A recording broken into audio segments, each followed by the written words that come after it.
nami nakuomba usimame. Nakuomba usimame kwa kumheshimu Mungu. Kwa kumheshimu Mungu, kila mmoja na kila mwenye mguu na asimame. Asiyekuwa na mguu na akae.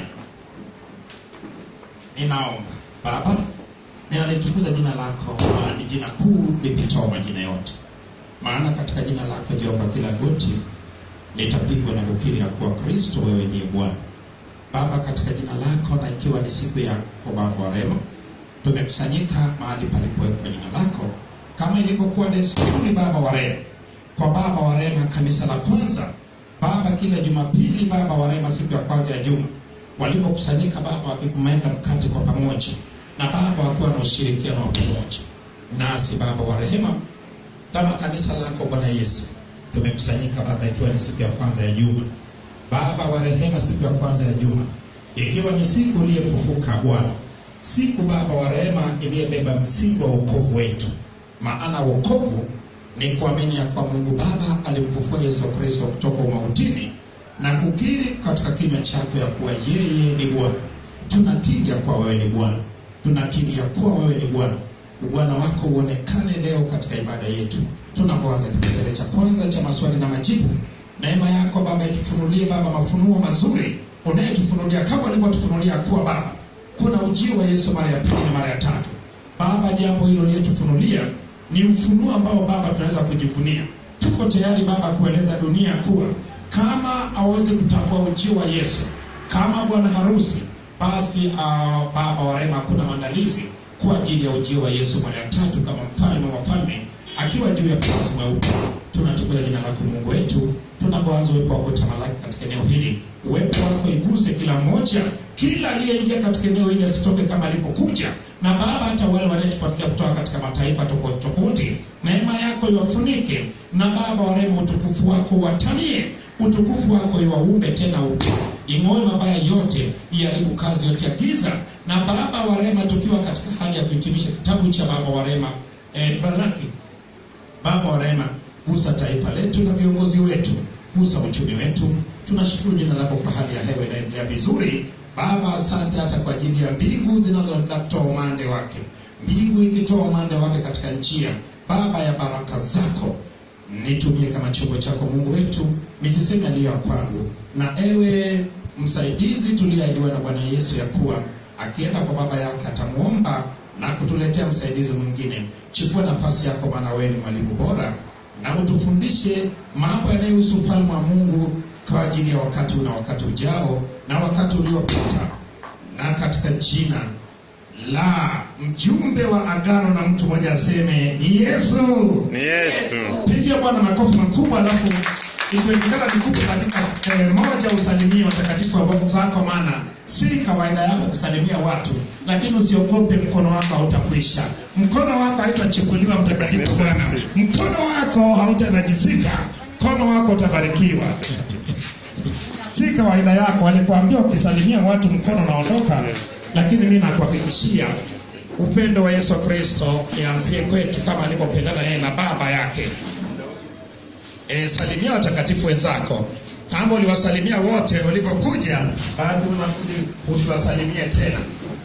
Wasalimie, wajulie hali, waambie Yesu ni Bwana. Yesu ni Bwana. Waambie Yesu ni mjumbe wa agano aliyetarajiwa. Yesu ni Bwana.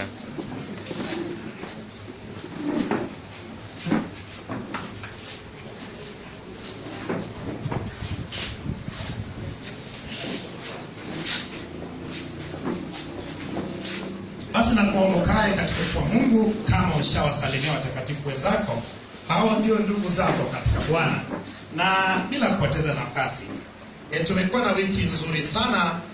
Wiki iliyoisha jana tulifanikiwa kupitia kitabu cha Malaki, na leo kwa msisitizo tu mimi nitapitia tena kitabu cha Malaki, lakini leo utafanya kazi ya kuomba sana na kitabu cha Malaki. Lakini kipengele cha kwanza pia tuiweke kwa ajili ya kuuliza maswali kuhusu kitabu cha Malaki, kama kuna sehemu ambayo hukuielewa vizuri, na baadaye nitakapokuwa kwenye ibada kuu, nitakapokuwa naomba, basi uone. Tumeona mkono wa Mungu kupitia kitabu cha Malaki. Wengi walikuwa wajui kama kitabu cha Malaki inayo nguvu kiasi hicho, lakini wacha nikwambie.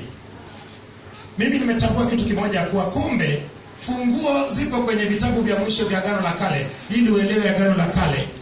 Ili uelewe vitabu vile vya mwanzoni, funguo zipo kwenye vitabu vya mwishoni.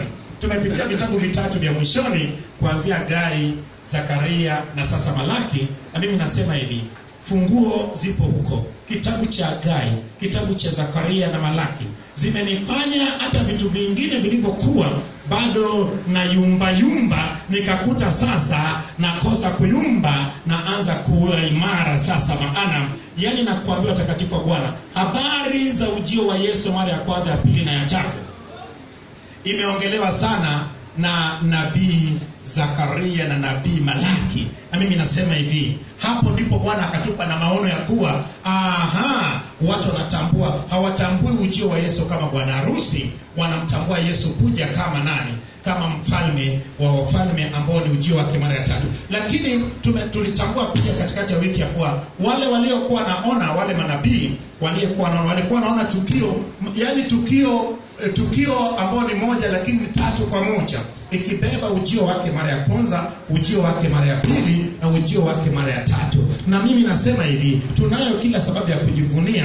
Mungu ametufunulia maono. Ujio wa Yesu, watu wote waliandika mara ya pili, ni ujio wa Yesu mara ya tatu. Na hata watu, kuna clip nyingi zinazunguka kwenye mtandao wa mtu akiigiza habari za siku za mwisho, lakini anasema kabisa ya kuwa Yesu atakapokuja kunyakua kanisa, eti wote watamuona na atakuwa amepanda farasi mweupe. Huo ni uongo, mchana kweupe, mchana kabisa, jua linapozuka. Huo ni uongo. Maana nini? Tunamtukuza Bwana, maana tupo kwa ajili ya kunyosha palipopita. Watu watanyosha mapito, maana wakati wa Bwana umekaribia. Hebu sasa nisiende mbele zaidi na kusema sana, lakini mimi nikukaribishe wewe ambayo maybe kuna sehemu inayokucheka kwenye kitabu cha Malaki. Kitabu cha Malakai. Kitabu cha Malaki. Pia sio tu mpaka uwe na swali. Unaposema mchungaji, na mimi hebu nielezee kwa uchache ninachoelewa kuhusu kitabu cha Malaki, bado jina la Bwana likatukuzwa. Si mpaka uulize swali. Unasema Bwana, mimi nataka nisimame na sura ya kwanza, ama msingi, ama hitimisho, ama mimi nataka nielezee habari za matoleo, zaka na dhabihu. Bila shaka bado jina la Bwana litukuzwa. Umeona mkono wako hapo, tufungulie uwanja. Grace asifiwe mchungaji. Mimi naanza kufunga uwanja. Umemnyang'anya Grace. Haya, endelea. Maana dunia yote ni wanawake kwanza, lakini naona wamesema ya kuwa angalau iwe wanaume kwanza. Amina. Mchungaji, Malaki sura ya pili. Malaki sura ya pili. Wa 11 pale kwamba Yuda anaambiwa kwamba ameunajisi utukufu wa Bwana, ameoa binti wa Mungu mgeni. Sasa mchungaji, samani hapo kidogo unisaidie kwamba huyu binti wa Mungu mgeni ni nani? Kwa sababu sikuwepo mimi, sio ya Bwana Yesu asifiwe. Amen. Tukianzia kwenye kitabu cha Kutoka sura ya 34, tunaona Mungu akiwaambia Waisraeli pale katika mlima Sinai ama Horeb ya kuwa hawakutakiwa kuoa wanawake wa kutoka katika mataifa mengine, wala kuolewa na wanaume wa kutoka katika mataifa mengine. Maana sababu mama ama sababu kuu ilikuwa ni wangefanya nini? Hao wa mataifa wangewageuza mioyo. Lakini unaposoma kwenye Kumbukumbu la Torati sura ya 7 mstari wa kwanza mpaka wa 6, hiyo naona Mungu akiweka msisitizo kuwa na wavusha kuelekea katika nchi mliyopia baba zenu, lakini msiwaozeshe mabinti wenu kwa wa mataifa hayo, wala msiwaozeshe wana wenyu wa mataifa ama mataifa hayo. Kumbuke ya kuwa nisikilize, Mungu alichagua taifa la Israeli, na alipoichagua alitaka ajifunue kupitia ajifunue kwa taifa la Israeli. Baada wao kumjua, Mungu alitaka itumie taifa la Israeli kufundisha mataifa yote habari za Mungu mmoja. Umeona, kwanza akachagua kabila taifa moja, na huyo taifa moja akajifunua, wakapata kumwelewa na akawafundisha. Sasa ilitakiwa sasa wao ndio kupitia wao mataifa wote wamjue Mungu huyu aliye moja. Lakini kumbuke ya kuwa sasa wale masalia wa kipindi cha Malaki tayari ilikuwa imepita zaidi ya miaka 80 baada ya kujengwa hekalu. Baada ya kujengwa ukuta ilikuwa ni miaka michache imepita. Lakini kumbuka yule Masihi waliyemtarajia aje awakomboe na kuwatoa katika mikono wa maadui zao, mikono ya mataifa, alichelewa kuja. Walisubiria siku hiyo kwa nguvu zote, lakini wakaanza kutambua ya kuwa wa mataifa ambao walikuwa mtumikii Bwana wala hamtegemei Bwana walibarikiwa sana. Ndipo wakasema ya kuwa je, hakuna faida ya kumtumikia Mungu? Hatimaye wakaamua sasa waungane na hao wa mataifa. Lakini wakifanya nini? Wakifukuza wake zao wa Kiisraeli na kuwapa talaka, lakini wakioa wanawake wa kutoka katika mataifa mengine walioona kama wamefanikiwa kuliko wao, waliyekuwa ni watawala wao, waliyekuwa ni maadui zao, waliyekuwa na maendeleo makubwa. Na hiyo hata sasa hivi ipo. Kwa sasa hivi unaweza kuta wewe unayemtumainia Mungu kabisa kwa nguvu zote, baraka zako Mungu kwanza anakufundisha, anazileta taratibu. Na hiyo ndio kanuni ya Mungu. Kabla ya kubarikiwa Yakobo, Esau alishabarikiwa zamani sana. Kabla ya Yakobo kuwa ni taifa, miaka 400 na zaidi, tayari miaka 400 na zaidi huko nyuma, Esau alishakuwa taifa. Lakini watakatifu wa Bwana kutangulia siku zote sio kufika. Ndio maana mali ya Mungu ama mapato ya kimungu inaanza kwanza kwa kutafuta ufalme wake. Kutafuta ufalme wa Mungu ni hatua. Kumjua Mungu ni hatua. Baada ya kumjua Mungu, hapo ndipo sasa atakuzidishia mengine. Sasa wanawake wa mwanamke wa Mungu mwingine walikuwa ni wale wanawake wa kutoka kwenye mataifa mengine, lakini kosa ilikuwa ni wao kufukuza wake zao ama kuwapa talaka. Mungu anaweka msisitizo ya kuwa yeye anachukia talaka. Lakini Yesu alikuja kusema nini? Tukiigusa kwenye Agano la Kale, tunaigusa pia kwenye Agano Jipya, maana sisi ni wana wa Injili. Sema sisi ni wana wa Injili. Sisi ni wana wa Injili. Tukitoka kwenye Agano la Kale tunakwenda kwenye agano gani? Agano letu. Sasa tukiunganisha, Yesu aliruhusu talaka. Yesu aliruhusu talaka. Aliruhusu talaka wapi? Kuna mambo ambayo Yesu alisema ya kuwa ikitokea basi talaka inaruhusiwa. Unapata kwenye Mathayo 5:32, hotuba ya mlimani. Yesu anasema ya kuwa kwa usherati mtu aliruhusiwa kutoa talaka. Lakini pia kwenye Mathayo ile sura ya 19 pia anasema hivyo pia ya kuwa inaruhusiwa. Lakini Yesu anasema hivi, walipokwenda kuendelea kumbana na maswali kuhusu habari za Musa kuwaruhusu wafanye nini? Watoe talaka. Akawaambia kuwa kumbuke ya kuwa kwa sababu ya ugumu ya mioyo yenu. Hiyo Mathayo 19. Ndio maana Musa aliwaruhusu kutoa talaka, maana kumbuka ya kuwa wao walikuwa na mdhihaki Mungu kwa kuwa wanawake wengine na kuwapa wake zao talaka. Wao walikuwa akiona yani mwanamke aliyetekwa vitani mzuri anaanza kuleta fujo tu kwa haijapikwa chakula vizuri, anatoa talaka. Lakini Yesu akamwambia kuwa kwa ugumu wa mioyo yao Musa aliwaruhusu, lakini haikuwa hivyo tangu mwanzo. Tangu mwanzo aliyewafanya wawili aliwafanya kuwa ni mmoja na hakutaka watu waachane. Ndio maana nasema hivi, sisi kwa kiagizo kuu. Kwa agizo kuu mimi kwa mujibu wa hotuba ya mlimani ile sura ya 5:32 na Mathayo sura ya 19, kama kweli tumekufumania, mimi naruhusu kabisa uachwe. Kwa sababu gani? Si kwa usherati au sio? Unawezaje tena kuungana na mwingine? Mimi naruhusu. Lakini kama mwenyewe ameamua kupenda, ili asamee aendelee, mimi sikatai. Kama ameamua kabisa, basi kwa mujibu mimi naruhusu, kwa sababu kwa usherati Yesu alisema bila shaka mtu anaruhusiwa kufanya nini? Kuacha mke wake. Na watakatifu Bwana, wacha nikuambie, kama kweli bado ujana ni maji ya moto kwako, usidhubutu kujaribu kuingia kwenye ndoa. Utaharibu sifa za Bwana. Amina. Kama kweli umeamua kuingia kwenye ndoa, ingia kwenye ndoa. Ukiingia kwenye ndoa, umepigwa pingu tip, uweze kufunga. Ukitoka umeingia, lazima ukae katika. Umeona, tuliona pia kwenye kitabu cha Malaki jinsi Mungu alikuwa anasema kuwa wamevunja agano la baba zao. Agano la baba zao ilikuwa ni agano hilo la ndoa, ambayo ilitakiwa nini? Ndoa ni agano.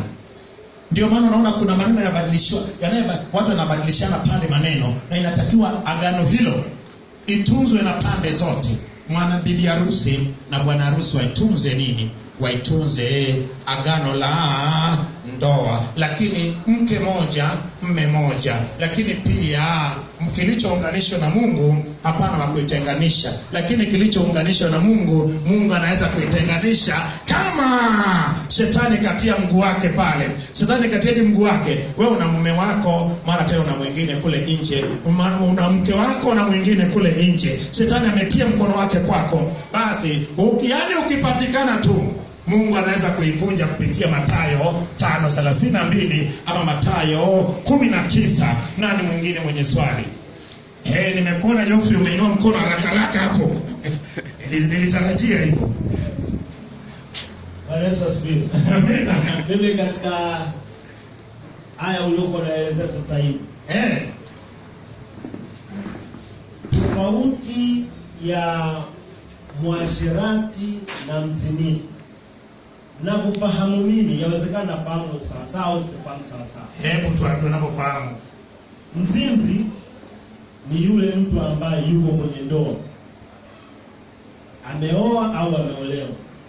Na mwashirati ni yule ambaye hajaoa wala kuolewa. Sasa katika haya ambao ulikuwa unaeleza sasa hivi, iwapo uko kwenye uasherati, unaruhusiwa uache. Nisikilize, wewe unaigeuza. Watu wengi Waswahili wanaijua hivyo wengi, lakini Biblia, kwa mujibu wa Biblia, uasherati ni kati ya watu waliopo ndani ya agano la nini? La ndoa. Kwa mujibu wa Waswahili na mitaani kule hivyo, na shetani anapigisha vitu ili watu wakose maana yake. Uasherati ni kati ya walioana.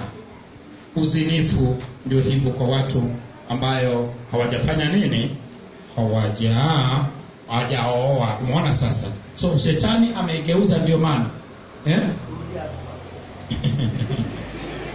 Hebu pige masikio basi afunguke. Umejua nini? Mimi na wewe na mimi tunatumia nini? Tunatumia Biblia kama kipimo chetu. Hayo ni maneno ya Yesu. Ukikuta Biblia yenye maandishi mekundu, utakuta maneno hayo yameandikwa kwa maandishi mekundu, ikiwa na maana maneno aliyoongea Bwana Yesu. Alisema kabisa kuwa na mtu asimpe mke wake nini? Hebu soma katika Mathayo 5:32 ili uone shipeta. Shetani, umejua, anapiga watu wengi sana chenga ili watu waende motoni. Ndivyo watu wa mataifa wameitumia, lakini acha nikwambie haiko hivyo.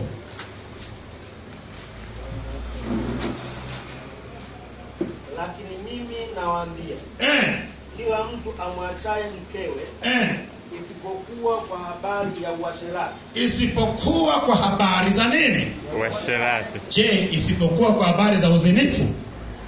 Habari ya uasherati. So wewe ijue ya kuwa uasherati ni kati ya watu waliopo katika agano la Mungu ama la ndoa. Ndio maana shetani anaiweka vice versa ili aichanganye watakatifu wa Bwana.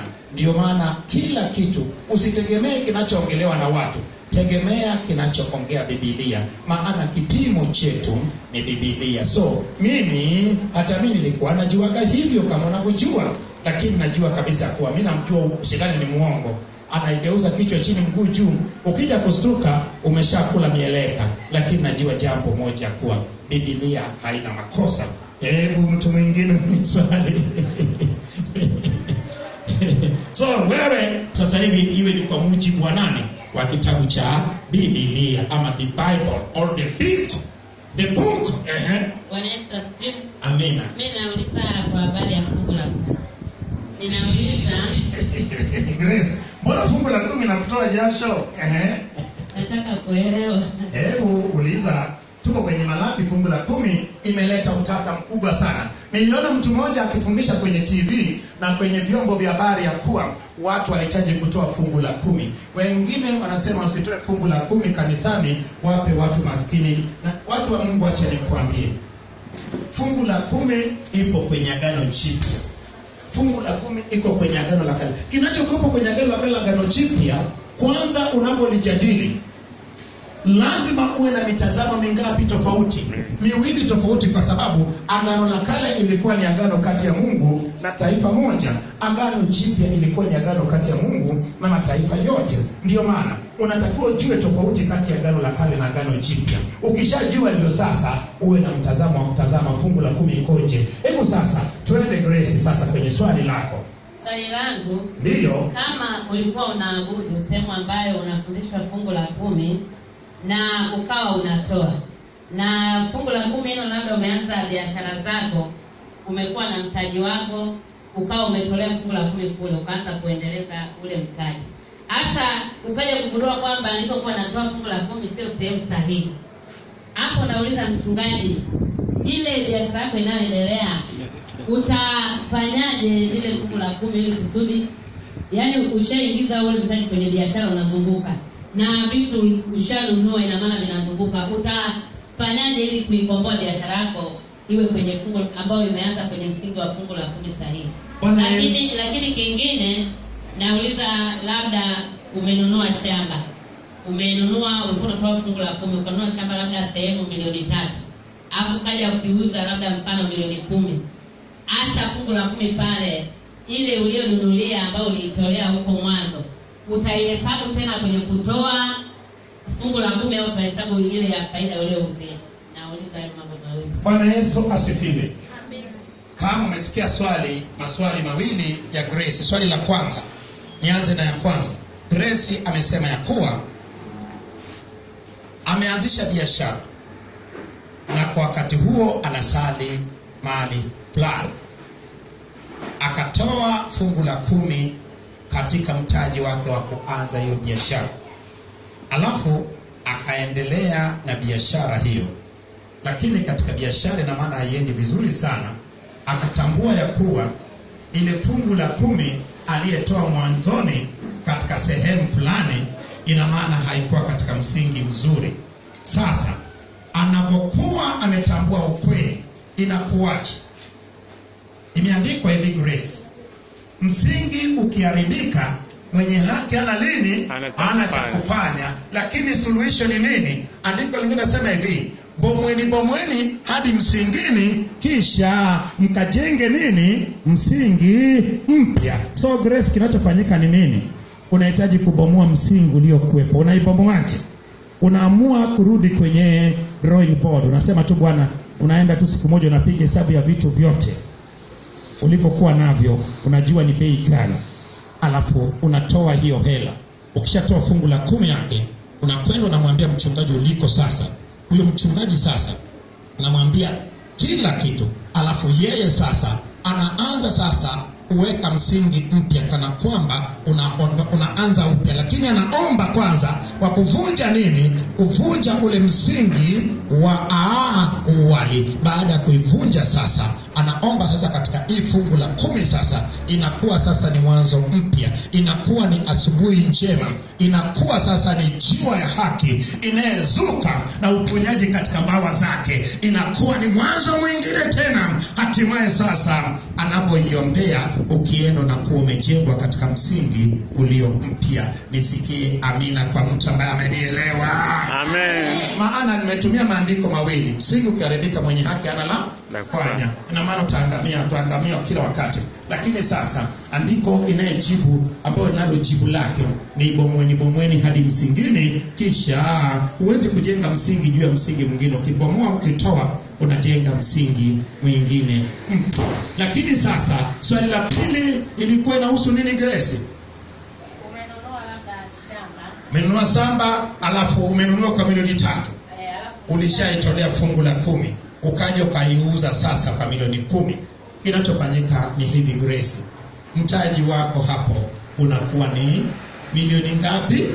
Milioni 3. So kinachofanyika unatoa fungu la 10 ya hela iliyopo juu yake, ambao ni milioni ngapi? Milioni 7. Lakini wacha nikwambie, watu wengi wanahitaji kuhangaika sijui kukomboa mashamba nini. Wewe kama ulitoa fungu la 10 vizuri ulikonunua kiwanja, kama itakwenda kinyume njoo upige magoti niombe. Kama ulitoa fungu la 10 na uliridhika vizuri, alafu naona kiwanja kikai vizuri, njoo tuombe. Watu wengi watoe fungu la 10 kwenye hela wanayenunua nayo kiwanja, wanayenunua nayo magari za mikopo, wanayejenga nayo nyumba. Ndio maana vurugu mechi. Lakini hakuna aliyekaa katika mapenzi ya Mungu akasoma kitabu cha Malaki, akasoma vitabu vya Agano la Kale na Agano Jipya, akaelewa, akajengwa kwenye misingi mzuri, akaangamia. Lakini shida iko hapo. Shida ipo kwa waumini, lakini shida pia ipo kwetu sisi watumishi wa Bwana. Mtumishi wa Mungu inawezekana asisimame katika nafasi yake nzuri ya kuomba na kuweka msingi mzuri, akisimama vizuri, lakini kuna wakati waumini sio wa kweli. Shida iko wapi? Waumini hizi sadaka, hizi fungu la 10 ya 100,000 akienda sana milioni, watu wanajitutumua na toa. Lakini fungu la 10 milioni 50, milioni 200, bilioni 1 anasema haiwezekani. Anaangalia anachota pale 200,000 anakuja fungu la 10. Watakatifu wa Bwana, watu ni wezi kweli kweli. Mimi naongea na wewe, I do type. I'm doing tithing. I know the impact of tithing. If you can type, even your help, even your family, even your business, even everything in your life must be positively. It must be positive. Watu wanaongea tu. Umejua watu tunaongea, lakini Biblia hatujajua Biblia kwa sababu hakuna mtu aliyepitia na sisi kwenye Biblia.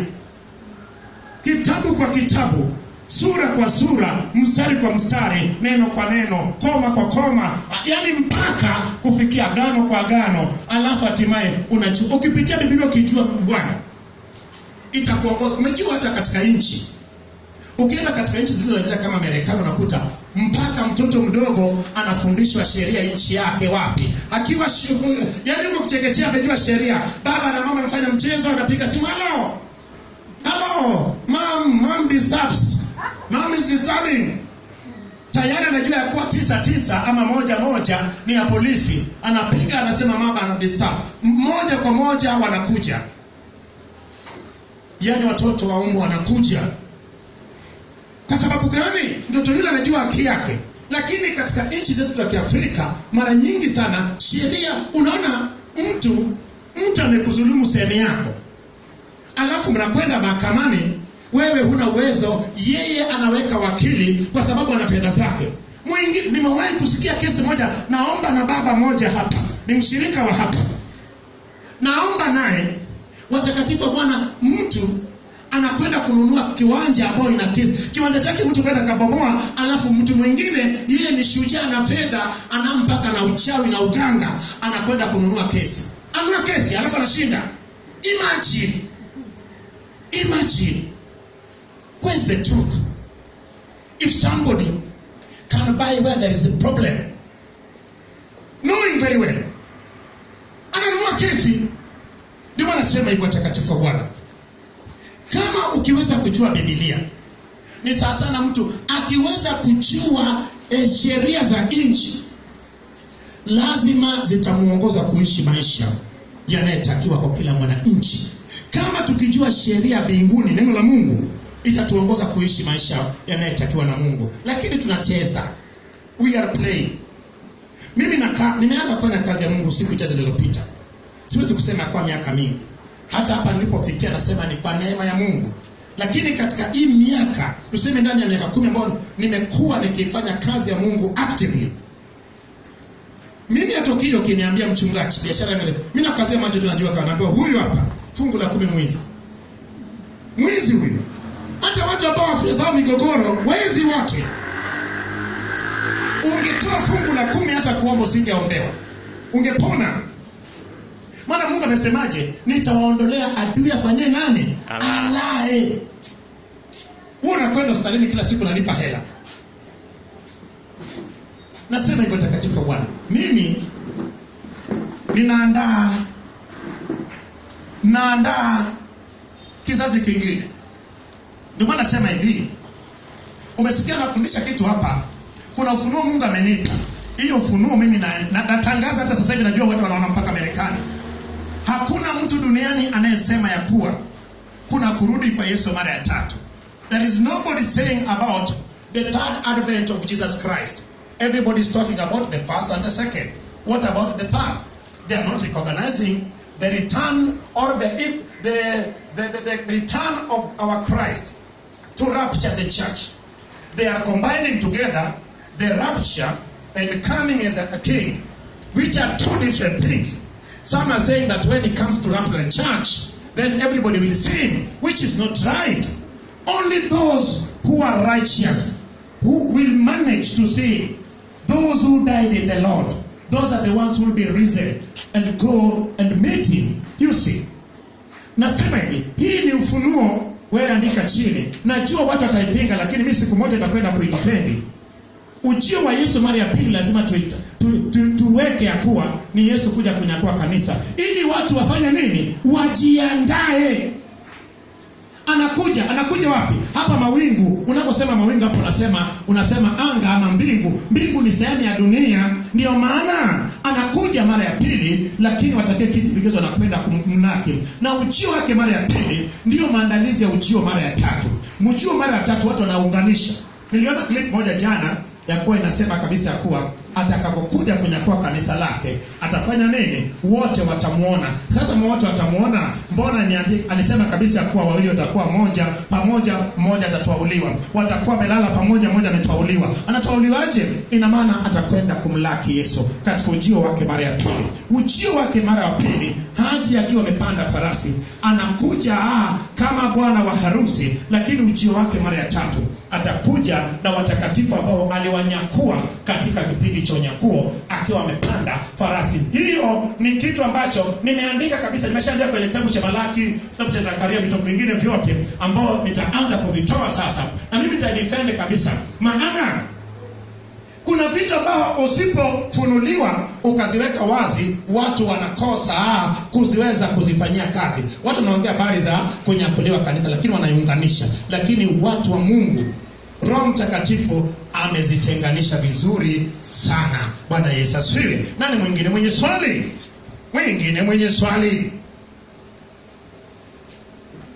Bwana Yesu asifiwe. Amina. Mimi swali langu nauliza kwenye kitabu cha Malaki. Kwenye kitabu cha Malaki kama alivyouliza Douglas, Bwana amesema nitamkemea yule alai. Sasa je, huyo alai ni nani? Bora. Huyo alai ni nani? Kwa mujibu wa Agano la Kale na Agano Jipya. Tulisema sisi ni wana wa Injili. Tunapogusa Agano la Kale ni agano kati ya Mungu na taifa moja. Mungu alichagua Israeli kama taifa moja ili ajifunue kwa taifa moja, alafu kupitia hiyo taifa moja ajifunue kwa mataifa yote. So kwa mujibu wao, adui alai, kumbuka walikuwa wanatoa zaka zao kupitia nini? Zaka zao walitoa kupitia mazao yao, kupitia wanyama, kupitia matunda. Na maana adui alai walikuwa ni wakina panzi, walikuwa ni wakina tauni ya wanyama. Umeona sasa wakina panya hao. Sasa hivi ya fedha, adui alai sio town ya pigi pesa. Hebu sasa enda sasa. Nenda sasa. Haleluya. Amina. Mimi kwa huyo alai nitamkemea yule alai. Alai yupi? Alai ya Agano la Kale, Agano Jipya? Wote, Agano Jipya na Agano la Kale. Vizuri, naenda sasa. Watakatifu Bwana, unapouliza swali inayohusu Agano la Kale, lazima uwe na mitazamo miwili. lazima ujue agano la kale lilikuwa ni agano kati ya Mungu na nani. Lazima ujue tofauti ya agano la kale na agano jipya.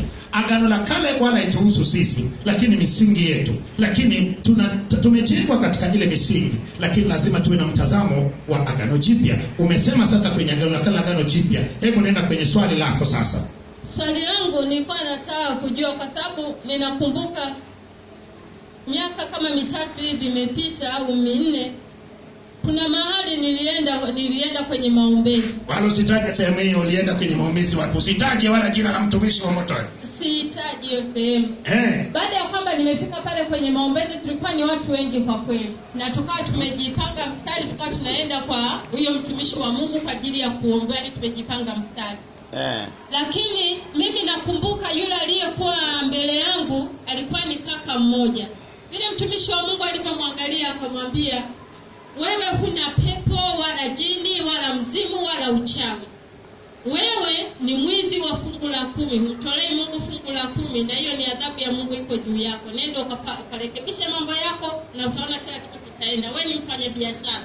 Yule kaka alikubali, akasema kwani mimi ni mfanyabiashara wa magari, ila sasa hivi nimeishiwa mtaji. Akawa ameambiwa hivyo, akawa ameondoka. Ilipofika kwangu akaniambia, wewe unatoa zaka, unatoa fungu la 10, lakini wewe zaka na fungu la 10 ni kitu kimoja. Ukisema zaka, sadaka. Sema zaka na dhabihu, ama fungu la 10 na dhabihu. Amina. Akaniambia, wewe nakuona sadaka unatoa, fungu la 10 unatoa, na vitu vingi naviona unafanya. Lakini wewe yupo adui anayekula sadaka zako na maisha yako.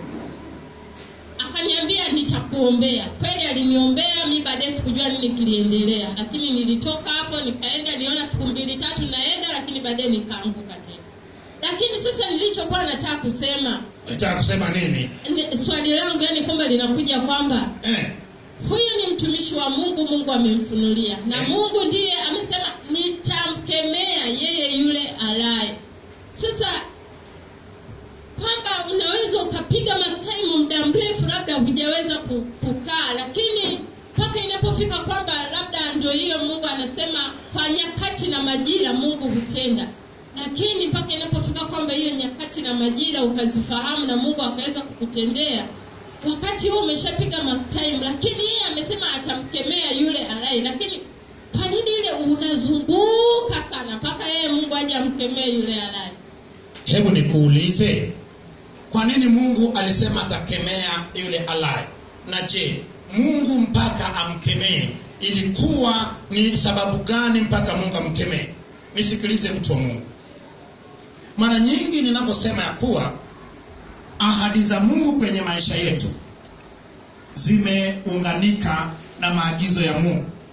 Mfano ni watu wangu walioitwa kwa jina langu wakinyenyekesha mbele yangu na kutubu na kuomba na kuacha njia zao mbaya, hapo ndipo nitakapoponya nchi yao.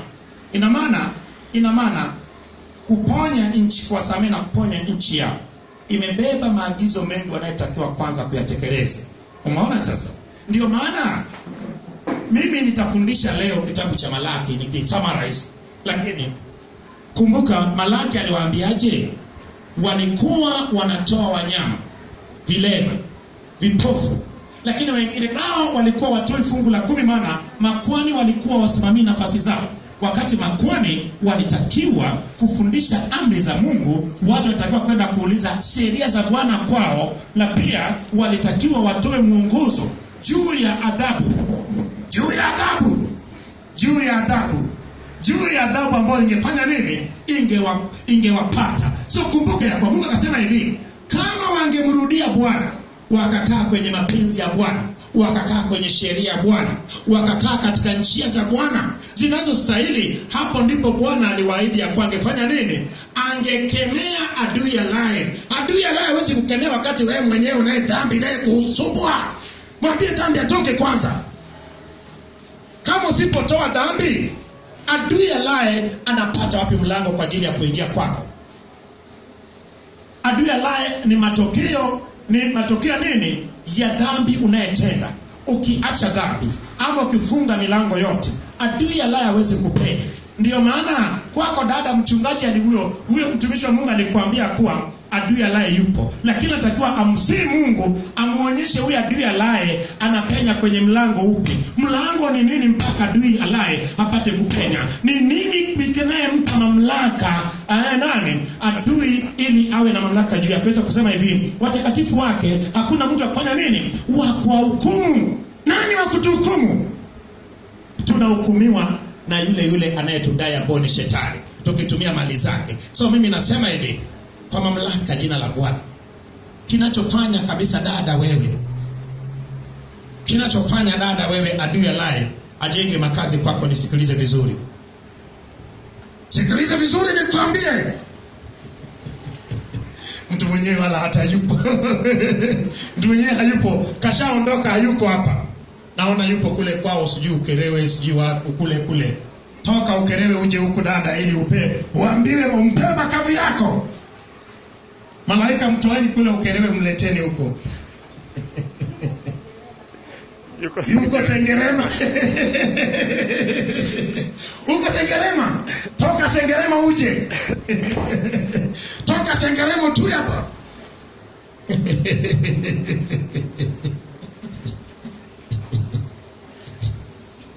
Mimi nakwambia baba, namwambia nisikilize.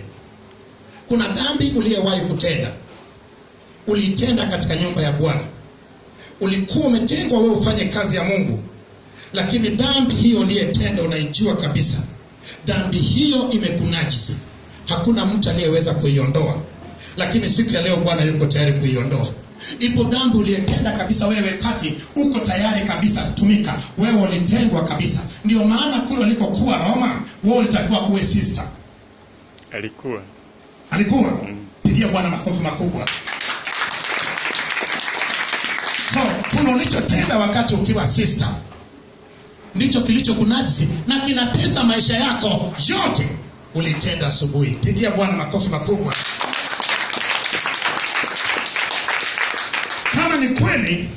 Kama ni kweli basi Bwana atakufungua. Sitakuombea sasa hivi mbele ya watakatifu. Wakati tunaendelea na maswali, Bwana atakufungua. Mtu mwingine mwenye swali. Watakatifu wa Bwana, I am not a prophet.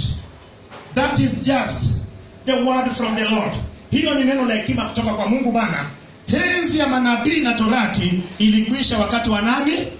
Wa Yohana. Pigia Bwana makofi makubwa. Utafunguliwa na ukienda kwenye biashara. Kwa neema ya Mungu hakuna adui alaye tena, maana Bwana akishaonyesha kinachokusumbua yuko tayari kuleta ukombozi. Ndio maana niwaambia, mkinirudia mimi, mkikaa kwenye mapenzi yangu, nani nitawaondolea, nitamkemea. Wala mara nyingi eti watu wanakemea, ninakukemea adui alaye, ninakukemea wewe. Sio kukemea, wakukemea ni nani? Bwana. Ndio maana nimemwachia Bwana hapa, atamkemea mwenyewe. Pigia Bwana makofi makubwa. Bwana ndiye atakayemkemea hapo adui alaye. Mtu mwingine mwenye swali, tunapoendelea Bwana atamkemea mwenyewe, maana hii sio kazi yangu. Bwana mwenyewe alisema atafanya nini? Atakemea adui alaye, alafu wewe unakemea kama nani? Amina. Na maswali kwa Grace tarudi baadaye. Kama swali langu ni kwamba Grace amefanya nini? Swali la Grace fungu la 10 kaulizia kuna kitu pia mpaka msingi. Huyo Malaki naona ni mtu ambaye amezuka tu, yani kweli sielewi alitokea wapi, ni mtoto wa nani, ni kabila gani? Amezuka kama vile yule mgeni wa Gileadi. Nilikuwa naomba kujua alitokea wapi.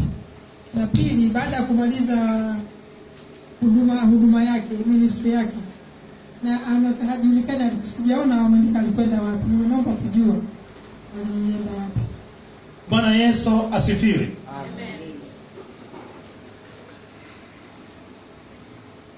Ukisoma kitabu cha Malaki utatambua kitu moja ajabu sana. Utatambua ya kuwa huduma aliyebeba Malaki ilikuwa imebeba jina lake. Jinsi huduma aliyebeba Elia ilikuwa imebeba jina lake. Ina maana Elia na Malaki walikuwa na muunganiko. Walikuwaje na muunganiko? Walizuka tu. Walikuwaje na muunganiko? Baba na mama kutajwa kama manabii wengine walipotajwa. Muunganiko ya kuwa walikufa au hawakukufa, ina maana hiyo haijatajwa. Umeona? Wala mwanzo wao wanazuka tu. Ndio maana jinsi Eliya alipokuwa ni mjumbe wa Mungu, ndivyo Malaki alikuwa ni mjumbe wa Mungu. Ina maana wajumbe wa Mungu kimsingi si watu wa kawaida. Ndio maana hata wakati ule wa dhiki kuu, Ufunuo 11 mstari wa 3, utaona wale wana wa mafuta ya kuwa wanazuka tu, wala wajulikani ni wametoka wapi wala wapi. Watakuwa na roho ya nani? Na Musa na Eliya. Lakini kumbuka ya kuwa watakufa, watafufuka, na miili yao itafanya nini? Itanyakuliwa, itakwenda mbinguni. So kinachofanyika, wajumbe wa Mungu hawa wawili walikuwa na muunganiko. Malaki anaitwa mjumbe wangu, maana Malaki ni mjumbe wangu. So kumbuka ya kuwa mjumbe wa kwanza kuandaa njia kwa ajili ya mjumbe wa pili, na mjumbe wa tatu Yesu mwenyewe alikuwa ni mjumbe wa agano, kama kwa mujibu wa kitabu cha Malaki sura ya 4. So kumbuka ya kuwa watu hao hawakuwa watu wa kawaida, ndio maana wanazuka tu. Ndio maana watakatifu Bwana, kuna watu wengine wapo kwenye agano la kale, lakini si watu wa kawaida, si wanadamu wa kawaida. Mtu kama Enoko unaweza kusema ndiye alizaliwa, mtu kama Kristo alizaliwa, lakini alikuwa ni mjumbe kutoka kwa Mungu. Mtu kama Malaki alikuwa ni mjumbe kutoka kwa Mungu. Mtu kama Eliya alikuwa ni mjumbe kutoka kwa Mungu. Ni watu ambayo ukiwafuatilia kwa makini si watu wa kawaida. Ndio maana Malaki alikuwa ni nabii wa kawaida, na kitabu cha Malaki ni kifupi lakini kina nguvu kupitiliza. Kina nguvu mpaka kinataka kuchallenge kitabu cha Zakaria. Na hao manabii wawili wa mwisho, hatari tu, wao ndio wametoa picha ya siku ile ama siku ijayo ama siku ya Bwana. Yaani habari za ujio wa Yesu mara ya kwanza, mara pili, mara tatu. Wao ndio wameipotray vizuri inavyotakiwa kuliko hata manabii kama Malaki, manabii kama Isaya. Isaya akuongelea sana siku za mwisho. Aliongelea siku ya Bwana ikihusu nini? Ujio wa Babeli kama siku ya hukumu, lakini wale masalia ambayo wangepata ukombozi. Lakini waliongelea habari za siku ya Bwana ambayo ilihusu ujio wa Yesu mara ya kwanza, ya pili na tatu, walikuwa na Zakaria na Malaki. So Malaki alizuka tu, na hata kifo chake hajaonyeshwa, hata baba yake hajaonyeshwa. Na watu wengi sana, wa maskola wengi sana wanasema kabisa ya kuwa hata jina Malaki haikuwa ya kwake. Maana jina Malaki ni neno la Kiebrania yenye maana mjumbe wangu. So kumbuka ya kuwa yeye alikuwa ni mjumbe wa Mungu aliyetumwa kwa wakati huo ili awaandae wa Yuda masalia na safari ndefu ya miaka 400 iliyokuwa mbele zao, kabla ya mjumbe mwingine kusikika sauti yake akipiga kelele ya kuwa fanyeni nini? Nyosheni mapito, itengenezeni njia ya Bwana, inyosheni mapito, maana siku ya Bwana ilifanya nini? Ilikaribia. Swali lingine. Swali la pili ni kuhusu fungu la 10. Mbona fungu la 10 imegusa watu wengi sana? Wezi nini? Kuna kitu ambacho si hapana hapo aliposema kwamba ama ambapo nilikuwa kwa mfano nimetoa fungu la 10 nimetoa kwenye udongo ambao sio sahihi. Hata kuna bishop anakuwa ndio pale nimekaa muda mrefu, ni hela nyingi sana ambazo hazitamiki, nafanyaje? Yaani ni hela nyingi nimeweka pale ambazo usitaji hata huko likoweka hela. Usitaji hata huko likoweka hela. Anasema hiyo nafanyaje sasa nikusaidiwe maana yake? Bwana Yesu asiwache niwaambie kitu kimoja. Kuna vitu ambayo Biblia inayosuluhisha kila kitu. The Bible is having solution for everything. Depends on how you are depending on the Holy Spirit to reveal the things which are hidden. The Bible contains the solution for each and every problem, each and every answer which you expect from anywhere. In the Bible, it is already there. But who is going to make it transparent to you? It must be somebody who is being led by the Spirit of the Lord, by the Holy Spirit. So, let me tell you one thing. the old lady or the young old lady. Yeah, the baby. The truth will always remain truth. There is nothing like a half truth or a half lie. So what is happening is this. If the foundation is not well and right, the righteous has got nothing to do with his rights.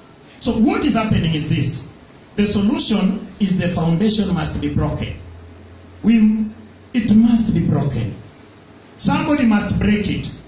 From there, the new foundation must be laid. You can't build a foundation on the top of another foundation. That is the problem with the people who are saved. People who are saved, they do fear the cost which they will incur if at all they want to make something right. How will they make it right without incurring the what?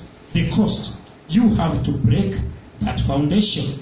From there you build another foundation, a new one which is totally different from the previous one. Nasema hivi, Biblia imebeba majibu yote tu inayohitaji, hata majibu ambayo utapata kwa watu kwenye Biblia. Mimi naweza nikatumia Biblia kukufunulia jibu unayetafuta. Biblia ni yote katika yote. Biblia ni Yesu. Yesu ni mwanzo na mwisho. Yesu ni Alfa na Omega. Kabla ya mwanzo ama kabla ya msingi wa dunia kuwekwa, Mungu alikuwepo. Mungu Mwana alikuwepo. Mungu Roho Mtakatifu alikuwepo. Sasa nisikilize. Hata kama ungeleta udongo mimi nikaombea udongo, here is not the solution. The solution is the foundation. Misingi ya kiwanja. Na watu wengi hatujui. Wengine tulinunua viwanja vyetu tulivyotumia kujenga nyumba zetu tukiwa tujaokoka. Bila shaka unakuta kabisa kuna mwanambuzi ama mbuzi aliyezikwa pale. Alipozikwa pale, mchungaji aliomba tu. Alipoomba, aliomba kwenye misingi gani? Wewe ulimwaga damu. Kuzika mbuzi, in other words, imemwagwa damu pale. Si tu habari za kuiondoa, bali na kuinyamazisha ile damu. Ndio maana nasema hivi. Yapo maandiko yanatakiwa kuongoza. Ndio maana mimi nasema hivi.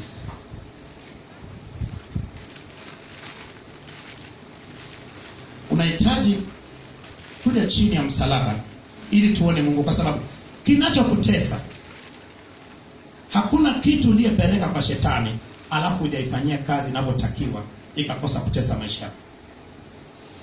Tuliongea wiki tuliyemaliza jana, hata fungu la 10 tulitoa katika maeneo mengine. Ulitoa mtu mwingine amestafu, amepata hela yake milioni 200, ametoa fungu la 10, alafu hela hiyo hata mwaka imalizi. Watakatifu wa Bwana sema aliyetoa fungu la 10 iko sahihi? Haiko sahihi. Iko sahihi. Hata kama unatoa fungu la 10 hapa, kazi inayumba, njoo nikabe hapa. Nikabe roba. Twende chini ya magoti mbele za Bwana. Tumuulize shida iko wapi. Na mimi ukija nitaomba Mungu. Kama ni mzinzi nitakwambia Bwana uzinzi, acha uzinifu. Kama ni Mungu nitakwambia Bwana acha chunga kabisa kinywa chako. Kama ni mbaya nitakwambia Bwana wewe nenda kule kwenye Mbeya basi. Usifanye huku da. Nasema hivi. Kama kweli dunia inatakiwa kubadilishwa, lazima iwepo kundi irudi kwenye drawing board, ianze kupitia kitabu upya. Nasikia watu wakisema kitabu imepitwa na wakati. Kama ni kupitwa na wakati, basi hao watu ndio wamepitwa na wakati. Mungu ni yeye yule jana, leo na hata milele. Ina maana Biblia ilitumika kwenye Agano la Kale. Kumbuka ilitumika ya kipindi cha Yesu kuwepo. Inatumika wakati huu na wakati ujao. Ndio maana neno la Mungu ni mpya kila siku, kwa sababu Yesu Kristo ni yeye yule jana, leo na hata milele. Hakuna sema ambapo Biblia inakuwa eti imechoka. Biblia inachoka pale ambapo hauna mahusiano mazuri na Mungu na Roho Mtakatifu. Roho Mtakatifu, unaona? Kwa sasa hivi hebu wana kitu ninachosema. Nasema eti kuna kurudi kwa Yesu mara ya 3. Ni kitu ambacho hamna duniani kote likoandikwa. Mimi ninataka kuandika na naenda kudefend. Kwa sababu kama unataka kuunganisha ujio wa Yesu mara tunasema kwa Yesu atakapokuja kunyakua kanisa lake, Yesu atakuja juu ya farasi, anakuja kunyakua kanisa lake, wote watamuona. Wewe muongo mkubwa. Utitiri wa nini? Wa kutokusoma Biblia na kuelewa, kutokukaa vizuri na Roho Mtakatifu na kupa mafunuo. Ujio wa Yesu anapokuja kunyakua kanisa, anakuja kama bwana harusi, wala si wote watakayemuona. Ujio wa Yesu mara ya tatu atakuja kama mfalme juu ya farasi mweupe, na wote watamuona. Na atafanya nini? Atakanyaga, miguu yake itakanyaga mlima Mzaituni na itapasuka ikitengeneza bonde la Yosefati kuelekea kaskazini na kusini. Na kumbuka, huo ni uzio wake mara ya tatu. Ndio maana umeona hiyo, mimi nasema nitaiandika, alafu nitakwenda kuidefend. Na kama kuna mtu nitaomba naye lete matokeo mazuri, nitaiprove kwa kuomba naye. Ndio maana nilisema hivi, kuna mambo ambayo hayakufunuliwa, yaliandikwa lakini hayakufunuliwa kwa wakati uliopita, maana wakati wake ulikuwa ni bado. Huu ni wakati wa mwisho. Nyakati za mwisho zilizotabiriwa kuwa kama maji yajazapo bahari, ndipo hekima na maarifa ya kimungu yatajaza dunia. Ndio maana sisi huwezi kutulinganisha na waliotangulia miaka mingi iliyopita. Tuliopo sasa hivi, ina maana Mungu amezidisha hekima na maarifa yake, maana tunaingia kwenye awamu nyingine tena. Mungu anainua kizazi kingine tena. Vizazi vilivyotangulia vimemsaliti Bwana, vimeingia kwenye habari za mapato, vimeingia kwenye habari za kufanya habari za mapato moja kwa moja. Hawaaminishi watu kwenye kwenda mbinguni, wanaaminisha watu kwenye sijui mafuta, wanaaminisha watu kwenye sijui nini. Umeona sasa? Yesu anasema ya kuwa usiwezi kutumikia mabwana wawili. Anasema kabisa Yesu ya kuwa hazina yako na iwe wapi? Iwe mbinguni. Anasema tafuta kwanza ufalme wa Mungu, mengine yote unafanya nini? Utazidishiwa. Basi wewe kama ufundishi watu hayo, wewe ni mpinga Kristo. Na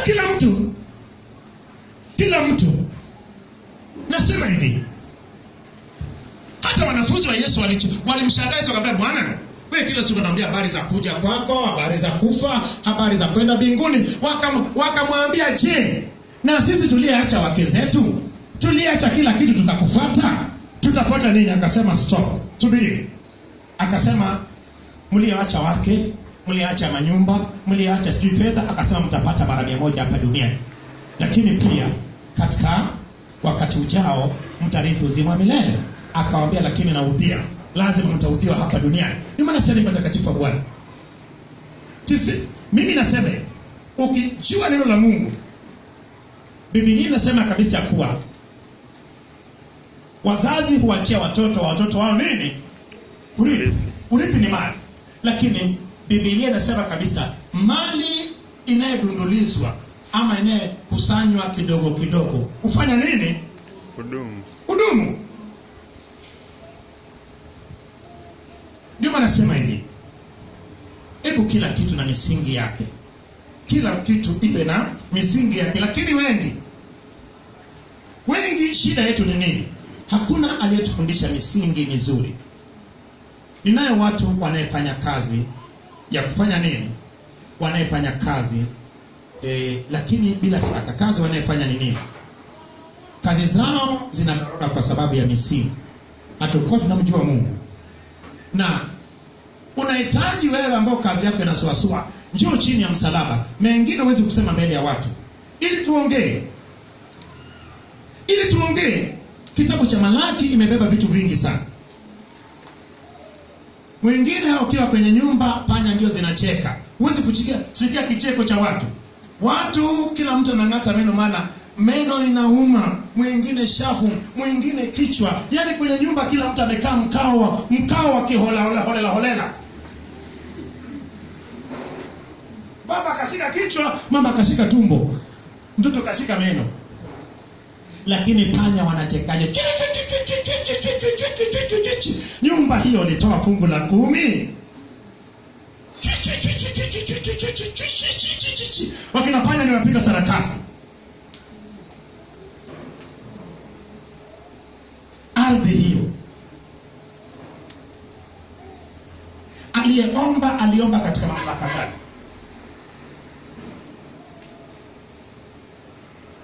Tunao vitu tumevirithi kutoka kwa baba zetu, mashamba. Je, misingi ya baba zetu ilikuwaje? So kuna vitu vingi sana vya kutengeneza. Ndio maana tunapokwenda kwenye vitabu hivi, Kila kitabu ina nafasi yake ya kuleta mabadiliko katika maisha yetu. Nasema hivi, ninaomba leo na kitabu cha Malaki, sehemu itakayokuwa imegusa maisha yako, njoo chini ya msalaba. Mimi nasema hivi, uweze kujenga msingi juu ya msingi. Ndio maana tuliamua tuambie watu waache kuomba. Niliambia watu wakaacha kuomba miaka mingapi waliokuwepo hapa? Miaka mingapi? Miaka 2 mpaka 3 nilikataza watu kuomba, ili watu wasahau. Lakini wengine bado nilikuwa nikuuliza, hebu omba mambo ya kwenda kula, anaomba kama alivyokuwa anaombaga miaka 50 iliyopita.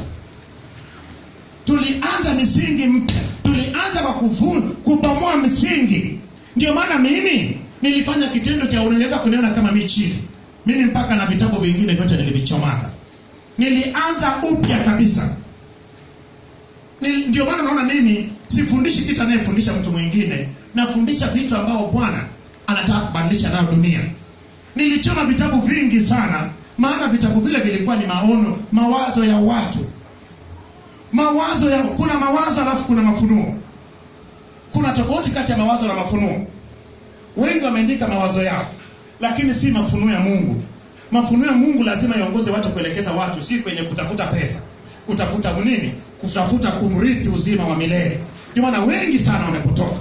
Mimi nasema hivi, tulivunja misingi ya maombi ya vitu tulivyokuwa tunavijua Joshua, sijui kama unakumbuka. Lakini kuna watu ambao bado misingi haikuvunjika, bado hata kuomba kwake. Ukiomba kwake, kuna wengine wakiomba unaweza kufurahi. Akiomba kuna muziki inayocheza kwenye kichwa chake. Ndio maana kuna mtu mwingine watu akiimba huwezi kuona wakiba, lakini hebu amrisha watu waombe sasa. Utamuona sasa, katika jina la Yesu Kristo, katika jina la Yesu Kristo, katika jina la Yesu Kristo, katika jina la Yesu Kristo, katika jina la Yesu Kristo, katika jina la Yesu Kristo. Unasema huyu mtu anacheza anaomba. Na maana kuna kitu kimejengeka kwake. Nasema kwa takatifu Bwana, lazima tunapoomba, tunakwenda mbele za Mungu, tunabihevuche. Yesu alisema, ingia kwenye chumba chako cha siri. Chumba cha siri ni moyo wako. Je, mkao wako ukoje? Mkao unaonyesha heshima kwa Mungu ama dharau kwa Mungu? Amina. Amen. Kuna mtu ambaye mwaka mzima hajawahi kumsujudia Mungu, hajawahi kumpigia Bwana magoti. Kila siku yeye akiomba amesimama, anatembea. Baba, katika jina la Yesu Kristo Nazareti, tulie hai Baba. Sasa hebu nikuulize, is that the way you can behave before your leaders? Unaweza kutembea unaongea na rais. Unaweza kutembea unaongea na mkuu wa mkoa. Unaweza kutembea unaongea na yule mjumbe wa nyumba 10.